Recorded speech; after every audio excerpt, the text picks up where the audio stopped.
Hey everyone, welcome back to our channel. Today we're going to show you how to switch between navigation buttons and swipe gestures on Samsung's One UI 6. So let's get started.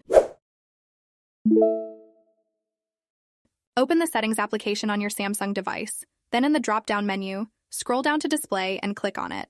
Clicking on the Display option will open a new page where you will also go down to the navigation bar option and click on it.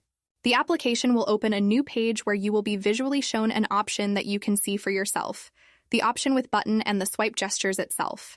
It's up to you to decide which one you want to choose. After making the selection, all you have to do is click on it. The application will automatically change what you can see at the bottom of the screen. And that's all. By following these simple steps, you can easily switch between navigation buttons and swipe gestures, or customize them to suit your personal preferences.